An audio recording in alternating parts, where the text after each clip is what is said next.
Hello, everyone, and welcome back to Grandstand Sports Data. Today, we're breaking down our NFL Week 5 betting recap. We're going to go through power ratings, the benchmark model, fundamental factors, and then the systems that we've been tracking to show you exactly how everything performs. So, if you're serious about finding an edge, stick around because this is where the numbers will meet the results. All right, so let's move on to the benchmark model results. And as you can see, 9 and 5 on both the spread and the total for the week 5 results, up over 3 units for those profits for both of those bet types. That's if you're following the model blindly. And when I say the model, we're talking about a benchmark model. So all you do is you find the stats that correlate with margin of victory or even win percentage if you're talking about money lines, and that's what the benchmark model is. So it's not designed to overperform or underperform the market. It's giving you exactly what it is, a benchmark, a baseline. So that's what you're seeing here. So if any of your friends say, yeah, I have a model and it's basically correlated with margin of victory and win percentage, and they say, yeah, it's been winning, you can see right here from the 2025 season results, they will be lying to you. So it's down on all three bet types just so far. The best one would be the totals. It's 40 and 37 on the over unders.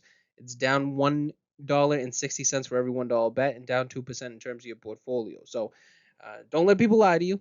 That would be the first thing I would say. But these are the benchmark models results. Just like I said, it's not supposed to outperform or underperform the market. It's supposed to be the benchmark.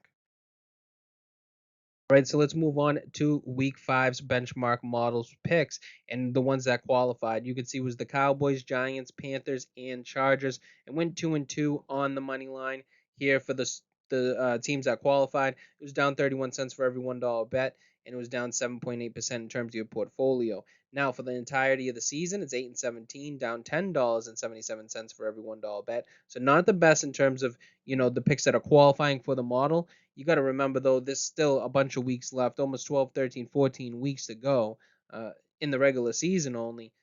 You could just imagine there's a lot of time to catch some ground on this record and to make this profitable at some point. All right, so let's just stick to the money line theme. Here's the money line systems that did absolutely terrible this week. None of them were profitable, as you can see from the column of units. Same thing with the rates of return. You can see favorites on a high total with the coaching Grandstand Sports Data coaching model, 1 and 3 this week. You can see the teams that lost and won to satisfy or unsatisfy that model.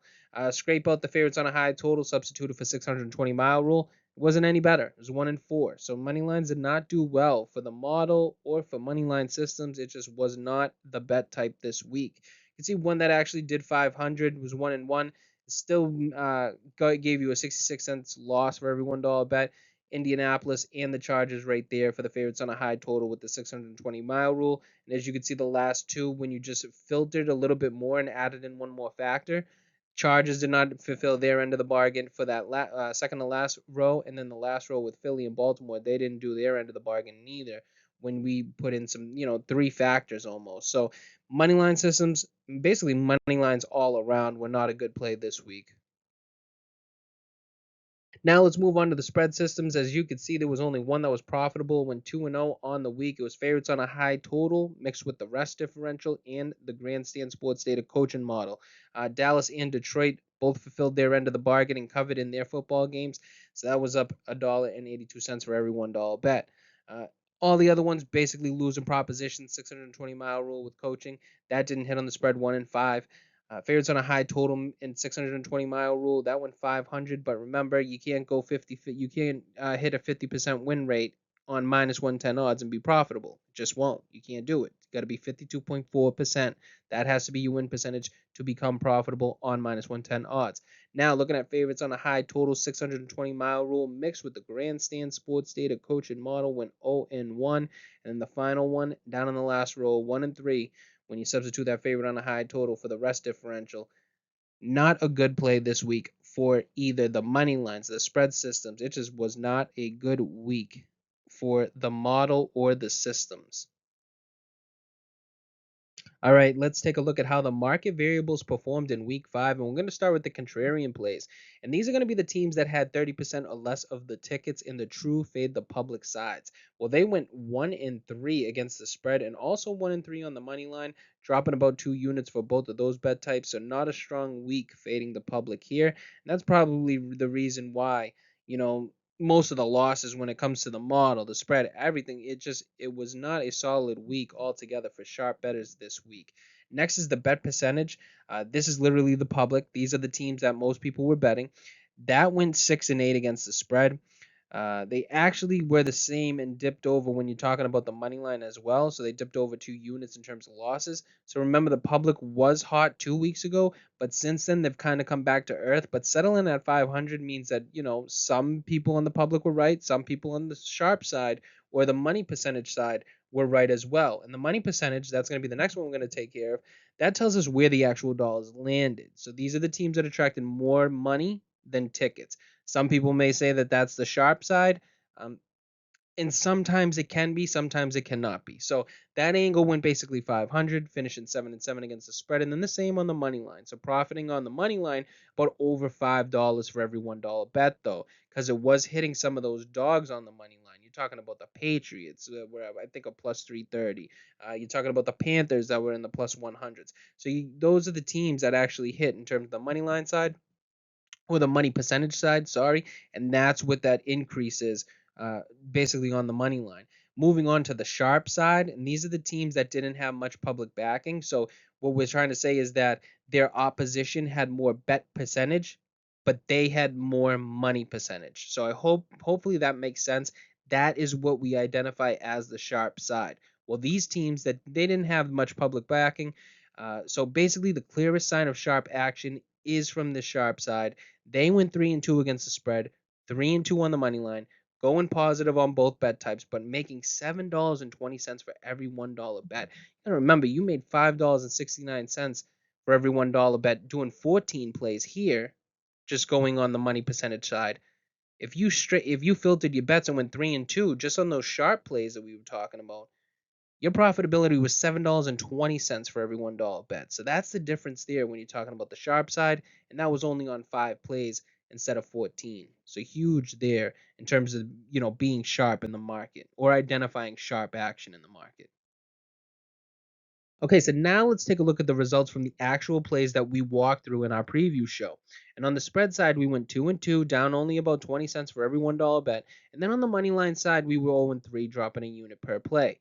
When we laid in the bankroll approach, as you can see from the final two rows, where the allocations were adjusted based on conviction and kind of the overlap of seeing the same team repeated, in multiple systems, the results hit a little bit harder, right? Not necessarily in a good way. You can see the spreads were still 2-2, but they were down 50 cents per $1 bet. And then the money lines came in at 0-3, but dropping exactly 8 units. So that was huge right there. Bankroll took a hit if you went with the bankroll allocations. It sure seems like in losing weeks, you can see that it is better to, go with the fixed betting approach. So if you're doing your bankroll management and you're looking at the fixed approach, you're looking at the percentage approach, and then there's also the Kelly criterion, but that's more for experienced bettors. This is basically the two fixed versus the percentage approach. And when you lose, you'd rather be on the fixed side. And when you win, you'd rather be on the percentage side because it can increase your profitability. The problem is you don't know when you're going to win and lose. So it's usually the safest bet to go on the fixed side if you're a beginner or if you're kind of tracking your first couple of plays. So let's look at the shift from week five to after week five when we're talking about the power ratings. And we have Indy rocketing from the middle of the pack to number one, and then Houston shoots all the way up from unranked into that number two spot. I just like to say that this is based on the model, that benchmark model that we talked about earlier. So I know some people may get crazy and then fucking rip their shorts off and get nuts because the Colts are number one on here. You got to remember, it's just based on the model and its numbers. We don't believe in that. That jump mostly driven by the strength of recent wins from the Colts and the Texans.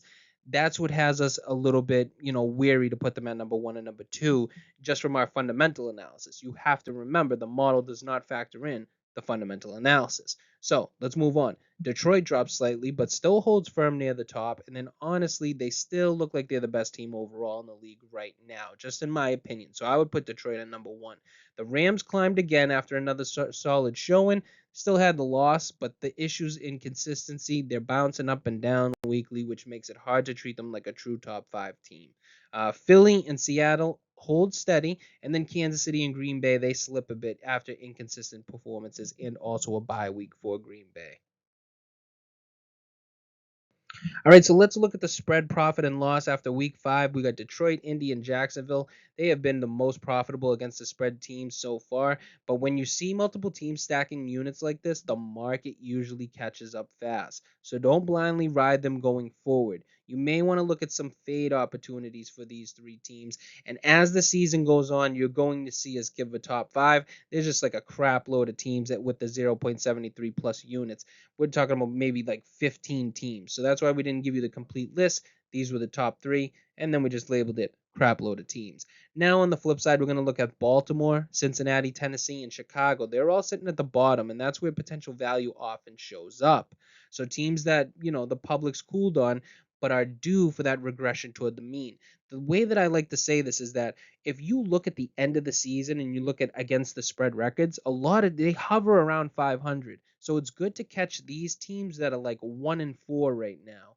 And I'm talking about against the spread. I don't necessarily mean their actual record. And it's good to find those teams and identify them and kind of ride them and have them cover the spread because the market is going to label them a suck team. And hey, guess what? Some of them are suck teams, but you're just trying to see if they can cover the spread. Okay, so now let's move on to the money lines when we're talking about profit and loss. You see Jacksonville, San Francisco, and Tampa. They have been the best money makers so far, a mix of underdog wins and consistent performances. But when teams start stacking profits like this, the market usually adjusts quickly. So be cautious chasing momentum. So I know I have to say it. I say it all the time when we touch on this slide. This is usually betting opportunities the other way, and the same thing on this side. And that's what we're talking about. The Jets, Ravens, Dolphins, and Saints have burned bettors early, which often creates value rolling forward. Those teams are better than their current returns suggest, and then the market's going to usually overact, and that's where the sharp side usually shows up. And I think that a team when Baltimore, when they get relatively healthy, they'll be able to come back to life. Um, I can't speak for the rest of the other teams. The rest of the other teams look like crap. So we don't. I would say that if you were to pick one person out of here, one team out of here that you could keep your eye on, Baltimore when Lamar is healthy. All right, so from week five to after about week five, that's what we're looking at in the future odds. And when we say that, we're talking about the left side is going into week five, and then the right side is after the week five slate has been played. You can see Buffalo still the favorite, but they're price latent slightly after a shaky loss to the Pats. Detroit's odds, they did improve again, solidifying their spot as true contender, while Philly and Green Bay stay right behind. Chargers and the Rams slipped after inconsistent showings, and the market's not quite buying the Colts or the 49ers. Recent momentum yet, even after strong performances. Overall, futures are stabilizing with Detroit and Philly emerging as the best current value plays. That's what I would say. Probably Philly or Detroit. Kansas City too. I know people sleep, but when you have the best quarterback in the world, I mean, we saw it for 25 years with Tom Brady. And then we saw it with this guy when Brady left and Mahomes started going nuts. If you count this guy out still, that's on you. I mean, there's nothing else I could say. That's on you. Because at plus 900 to win the Super Bowl, not a bad bet there. So, thank you guys for watching Grandstand Sports Data. If you got value from this video, make sure to hit that like button. Subscribe to the channel and then drop a comment down below. Let us know your thoughts or what you'd like us to cover next. And don't forget to share this with a fellow bettor who could use the edge, right? So, thank you guys for watching, and we'll see you in the next one.